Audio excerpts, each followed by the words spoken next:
Women's day మహిళలకు ప్రత్యేకమైన రోజు. స్త్రీ లేకుండా జననం లేదు, స్త్రీ లేనిది అసలు సృష్టే లేదు. అయితే ప్రస్తుతం మహిళలు అన్ని రంగాల్లో రాణిస్తున్నారు. కుటుంబాన్ని, పనిని ఒకే టైంలో చూసుకోవడంలో సూపర్ స్టార్లుగా అన్ని రంగాల్లోనూ మహిళలు విజయాలను సాధిస్తున్నారు. అలాంటి విమెన్స్ డే రోజు పాలకుర్తి ఎమ్మెల్యే మామిడాల యశస్విని రెడ్డితో మా ప్రతినిధి శ్రీకాంత్ ఫేస్ టు ఫేస్. అతి చిన్న వయసులోనే రాజకీయాల్లో రాణిస్తున్నారు ఆమె ఎవరో గారు Palakurthi MLA Yashaswini Reddy.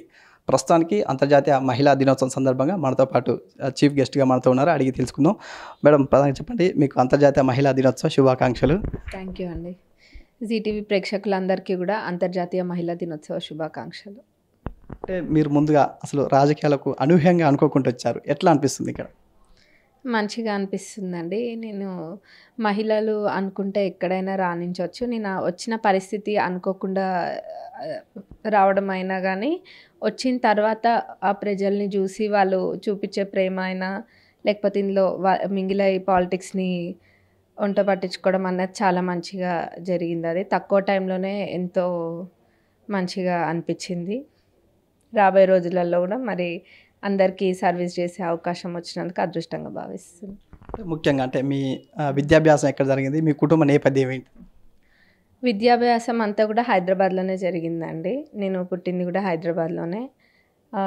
10th Sri Chaitanya techno school and inter కూడా శ్రీ చైతన్యనే. దాని తర్వాత Shreyas institute of engineering and టెక్నాలజీలో నేను ఎలక్ట్రానిక్స్ అండ్ కమ్యూనికేషన్ చేసిన.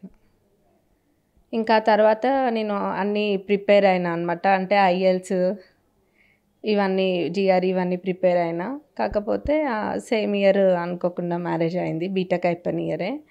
సో మాస్టర్స్ చేయడానికి దాని తర్వాత ఛాన్స్ రాలేదు, కోవిడ్. ఇంకా తర్వాత మా పాప అన్నీ దానివల్ల కుదరలేదు. ఇంకా మీన్ టైంలో మా అత్తమ్మ వాళ్ళ ప్రాపర్టీస్లో అడ్మినిస్ట్రేటివ్ సర్వీసెస్ చేసి ఆ ప్రాపర్టీసే మేనేజ్ చేసేదాన్ని. దేవుడు మనం ఒకటి తలుస్తే దేవుడు ఇంకొకటి తలుస్తాడు అంటారు కదా, అదే జరిగింది. కానీ మంచి పర్పస్గా జరిగింది. అంటే ఇప్పుడు మీ రాజకీయ గురువు ఎవరు అసలు? రాజకీయ గురువు అన్నది ప్రత్యేకంగా అంటూ ఎవరు లేరండి. కాకపోతే నాకు రాజశేఖర్ రెడ్డి గారి అభిమాని నేను. అంటే మీకు దీనికంటే ఇంకా మీకు ఇన్స్పిరేషన్ ఎవరు ఉన్నారు? ఇంకా వేరే అదే అండి, నేను రావడం అదంతా ఒక ఇట్లా ఫాస్ట్ 2 minute నూడిల్స్ లాంటి ప్రాసెస్ లాగా అయింది కదా. ఇన్స్పిరేషన్ అంటూ ఇప్పుడు సీనియర్స్ అందరూ కూడా ఇన్స్పిరేషనే. పిల్లలు ఉన్నా కూడా వదిలిపెట్టి మీరు ప్రజల్లో తిరుగుతున్నారు, ఏమైనా మిస్ అవుతున్న ఫీలింగ్ కనిపిస్తుంది? తప్పకుండా అది ఇంకా అది ఎవరం తీరలేదు. డెఫినెట్గా మిస్ అవుతా అండి మా పాపని. మా పాపకి 3.5 years. తను హైదరాబాద్లో ఉంటుంది మా పేరెంట్స్ దగ్గర. తనని మిస్ అవుతా. కొన్నిసార్లు పోవాలని ఉన్నా కానీ అవకాశం కూడా ఉండదు. అదొక్కటి కొంచెం బాధ అనిపిస్తుంది అప్పుడప్పుడు. అంటే మీ అత్తగారితో కలిసి మీరు తిరుగుతారు, ప్రజల్లో తిరుగుతారు, ఎట్లా అనిపిస్తుంది? మంచిగా అనిపిస్తుంది అండి. అంటే ఇంకా కొత్త అని కాదు, వాళ్ళు సమస్యలు తెలుసుకోవడము, వాళ్ళు ఎంతో స్వాతంత్రం వచ్చినట్టు ఫీల్ అయ్యి అందరూ వచ్చి కూడా వాళ్ళకి ఏ కష్టం వచ్చినా కానీ ఇక్కడ చెప్పుకుంటున్నారు. వాళ్ళు అంతే ఫ్రీగా మేము కూడా వాళ్ళు చెప్పేవన్నీ కూడా వింటున్నాము. అవి తీర్చడానికి కూడా అంతే కృషి చేస్తున్నాము. రాబోయే రోజులలో కూడా అంతే చేస్తాం. మంచిగా అనిపిస్తుంది. ముఖ్యంగా అంటే మీరు కాంగ్రెస్ ప్రభుత్వం ఉన్నారు, మహిళలకు ఎక్కువ ప్రాధాన్యత ఇస్తూ కూడా 6 గ్యారెంటీ పథకాల్లో కూడా మహిళలకు ఎక్కువ కేటాయించారు, ఎట్లా అనిపిస్తుంది దీని గురించి? చాలా మంచిగా అనిపిస్తుందండి. నేను కూడా ఒక మహిళనే కదా, మరి మహిళలందరికీ కూడా ఇప్పుడు ఒంటింట్లో ఉండేది ఎక్కువ వంట చేసేది అంతా మహిళలే. మరి గ్యాస్ సిలిండర్ పథకము మా మహిళల కోసమే. గృహజ్యోతి 0 బిల్లు కూడా అది కూడా ఇవ్వడం జరిగింది కదా. ఇంకా అదే కాకుండా బస్సులలో అయితే ఇంకా మహిళలు అందరు ఎక్కడికంటే అక్కడికి వెళ్తున్నారు. ఎక్కడికంటే గుళ్ళకి అయినా కానివ్వండి, వాళ్ళ పిల్లల్ని చూసుకోవడానికైనా లేకపోతే ఇంకా ఎక్కడికి అయినా వెళ్ళాలన్నా కానీ వాళ్ళు ఇబ్బంది పడకుండా వెళ్తున్నారు. మరి కాంగ్రెస్ ప్రభుత్వంలో మహిళలకి ఎన్నో సంక్షేమ పదాలు ఉన్నాయి. ఇంకా వాళ్ళ సమస్యలు కూడా అంతే ఇదిగా తీరుస్తుంది మా ప్రభుత్వం. ఇప్పటికీ అంటే మహిళలపై కొంత వివక్ష గురవుతున్నారు అంటారు, దీని గురించి ఏం చెప్తారు? మహిళ ఎంత చదువుకున్న మహిళ అయినా, ఎంత ఆర్థికంగా బలంగా ఉన్న మహిళ అయినా ఇప్పటికీ కూడా కొన్ని చోట్ల కొన్ని ప్రాంతాలలో ఇంకా కూడా మహిళలని చిన్న చూపే చూడడం జరుగుతుంది. కొన్ని చోట్ల నిజంగా చెప్పాలంటే ప్రతి సక్సెస్ఫుల్ మెన్ వెనకాల ఉమెన్ ఉంది అన్నట్టు ఉమెన్ వెనకాల కూడా మెన్ ఉంటారు. అదే ఇది ఎట్లయితే ఉందో ఇట్లా ఉంటే బాగుండేది అందరు కూడా.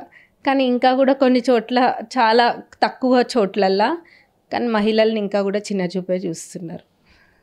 అంటే మీ నియోజకవర్గంలో ఏమైనా మహిళలు ఎక్కువ ఎలాంటి సమస్యలతో వస్తున్నారు? ఫ్యామిలీ ఇష్యూస్ తోటి వస్తారండి ఎక్కువ మహిళలు. అందరికీ తెలిసిందే కదా, ఫ్యామిలీ ఇష్యూస్ తోటి వచ్చి చెప్తారు ఇంకా వాళ్ళ బాధలు, వాళ్ళని ఇబ్బంది పెడుతున్నారు అవన్నీ చెప్తారు. ఏవైనా కానీ మేము ఊర్లో పెద్ద మనుషుల్ని కూర్చోబెట్టి మాట్లాడుకుంటారు. అట్లాంటివన్నీ కూడా జరుగుతున్నాయి. కానీ మహిళలు ఎంత ఎదిగినా ఇంకా కూడా అన్ని రంగాల్లో మహిళలు మీరు చూసినట్టయితే ఏ రంగంలో మహిళలు పురుషులకి తీసిపోకుండా మహిళలు అన్ని రంగాల్లో ముందుకే ఉన్నారు. అంటే మనతో పాటు కాంగ్రెస్ పార్టీ పాలకుర్తి ఇన్ఛార్జ్ ఝాన్సీ రెడ్డి కూడా మనతో ఉన్నారు. మేడం, మీరు చెప్పండి ప్రధానంగా, అంటే మీ కోడలు ఎమ్మెల్యే ఉంది, మీరు కలిసి తిరుగుతున్నారు, ఎట్లా అనిపిస్తుంది మీ కోఆర్డినేషన్? చాలా బాగా అనిపిస్తుందండి. అంటే ఒక తల్లి బిడ్డను చూసుకుంటే అంత సంతోషిస్తుందో, నేను గెలిచిన దానికంటే కూడా నా కోడలను గెలిపించుకోవడంలో చాలా ఆనందం ఉంది. అంటే మీరు అంటే ఉండాలనుకుంటే విలాసవంతమైన జీవితం గడపవచ్చు, కానీ ప్రజల కోసం ఇక్కడ వచ్చారు. అదేవిధంగా దీనికంటే బిఫోరే మీరు చాలా కార్యక్రమాలు చేశారు. ఏది స్కూల్స్ బిల్డింగ్స్ కట్టేయడం, హాస్పిటల్ బిల్డింగ్స్ కట్టేయడం మీ ఏరియాలో ఎట్లా అనిపిస్తుంది ఇక్కడ? చాలా బాగా అనిపిస్తుందండి. ఎందుకంటే మేము గత 30+ ఇయర్స్ నుంచి చేసిన సేవ ప్రజలు ఇంకా గుర్తుపెట్టుకొని మమ్మల్ని ఈరోజు అదే గెలిపించింది. ఎందుకంటే మాకు ఏమీ పొలిటికల్ బ్యాక్గ్రౌండ్ లేదు, పొలిటికల్ ఎక్స్పీరియన్స్ లేదు. మేము గత 40+ ఇయర్స్ నుంచి అమెరికాలోనే ఉంటున్నాము. అయినా కానీ మేము సంవత్సరానికి 2-3 సార్లు వచ్చి ఈ సోషల్ సర్వీసెస్ చేసిపోయేవాళ్ళము. అయినా కానీ మమ్మల్ని అంత గుర్తుపెట్టుకొని, నేను కాకపోయినా కానీ నా కోడలను అదేవిధంగా ఆదరించి గెలిపించారు అని అంటే వాళ్ళు ఇంకా అది మేము చేసిన సేవలు మర్చిపోలేదు. సో చాలా హ్యాపీగా ఉంది. ఎందుకంటే మేము ఎప్పుడు అట్లా ఊహించుకోలేదు. అంటే మేము 30 ఏళ్ల క్రితం చేసినప్పుడు మా ప్రజలు గుర్తుపెట్టుకుంటారన్న, మా పాలకుర్తి నియోజక ప్రజలు ఇది ఎప్పుడన్నా మాకు పొలిటికల్ పనికి వస్తుందన్న మేము ఏనాడు అనుకోలేదు. సో చాలా హ్యాపీగా అనిపిస్తుంది. అంటే మీ నియోజకవర్గంలో యువతకు ఎలాంటి ఉపాధి కల్పిస్తున్నారు?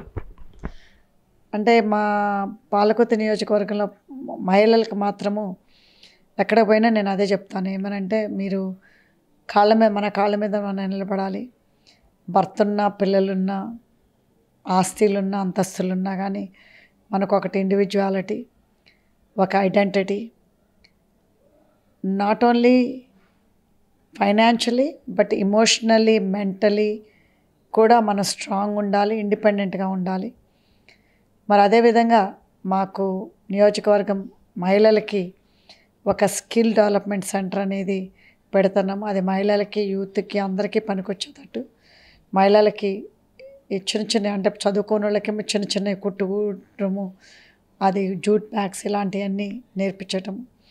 మళ్ళీ అదేవిధంగా వాళ్ళు ఏదైనా ఫ్యాక్టరీ అలాంటిది బ్లూ కాలర్ వర్కింగ్ ఏరియా ఫ్యాక్టరీలు కానీ లేకపోతే మ్యానుఫ్యాక్చరింగ్ యూనిట్స్ కానీ అట్లా పెట్టించి వాళ్ళకి రేపు ఎంప్లాయ్మెంట్ క్రియేటింగ్ అనేది కూడా చేయబోతున్నాము. సో ఎందుకంటే వాళ్ళకు కూడా ఒక స్వేచ్ఛ, ఒక కాన్ఫిడెంట్ కలగాలి అని అంటే ఈ సొసైటీలో వాళ్ళకి మేము కూడా సంపాదించుకోగలుగుతాము, మేము కూడా ఇండిపెండెంట్గా బతకగలుగుతామని రావాలి.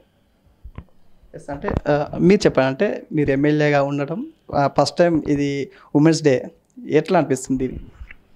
స్పెషల్గా అనిపిస్తుందండి. ఎందుకంటే ఎమ్మెల్యేగా ఒక మహిళా ఎమ్మెల్యేగా ఎంతో సంతోషంగా ఉంది. అందులో మా కాన్స్టిట్యున్సీలో మహిళలందరికీ కూడా నేను అదే చెప్తున్నా, ఒక మహిళా ఎమ్మెల్యేగా మహిళలకి ఏ సమస్యలు వచ్చినా కానీ వాళ్ళు ఎప్పుడైనా కానీ నా దగ్గరకు వచ్చి వాళ్ళకి ఏ సమస్యలు ఉన్నా కానీ నాతో షేర్ చేసుకోవచ్చు అని చెప్తున్నా వాళ్ళకి.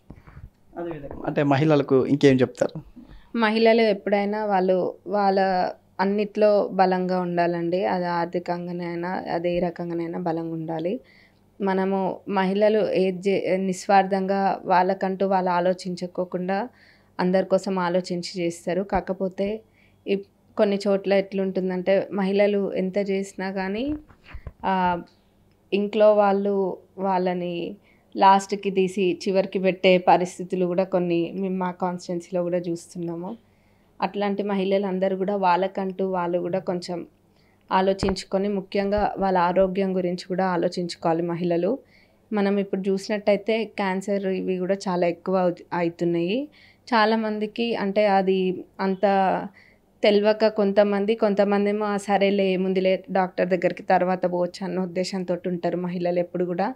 మళ్ళీ అదే మహిళలు వాళ్ళ పిల్లలకో భర్తకో లేకపోతే వాళ్ళ ఇంట్లో తల్లిదండ్రులకు ఎవరికి ఏది వచ్చినా కానీ వాళ్ళే ముందుండి తీసుకెళ్తారు. కానీ వాళ్ళ ఆరోగ్యం మటుకు లీస్ట్ ప్రియారిటీ లాగా పెట్టుకుంటారు వాళ్ళు. అట్లాంటి మహిళలందరూ కూడా ఒకటి గుర్తుంచుకోవాల్సింది ఏంటంటే మీ ఆరోగ్యం బాగుంటేనే మీ ఇల్లు బాగుంటుంది. ఎందుకంటే మీరు చక్కదిద్దినట్టు ఇల్లుని ఎవరు చక్కదిద్దలేరు.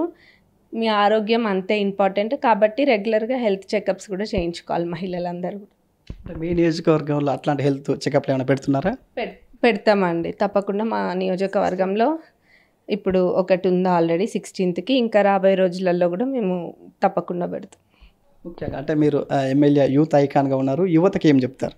యువతకి మొదటి నుంచి అయినా చెప్తున్నాము. అంటే మా అత్తమ్మ వాళ్ళు ఒక స్కిల్ డెవలప్మెంట్ సెంటర్ పెడుతున్నారు కదా, అది కాకుండా అది గవర్నమెంట్ తరపున ఏ రకమైన ఉపాధి కల్పించాలన్నా నేను తప్పకుండా దానికి నా వంతు ప్రయత్నం చేస్తాను. అదే కాకుండా ఇక్కడికి ఇండస్ట్రీస్ అవన్నీ కూడా ఏమైనా ఒకటి తెప్పించే ప్రయత్నంలో కూడా ఉన్నాము. తప్పకుండా ఏదో ఒకటి అయితే యూత్కి కంపల్సరీ జాబ్స్ క్రియేట్ చేసే విధంగా చేస్తాం.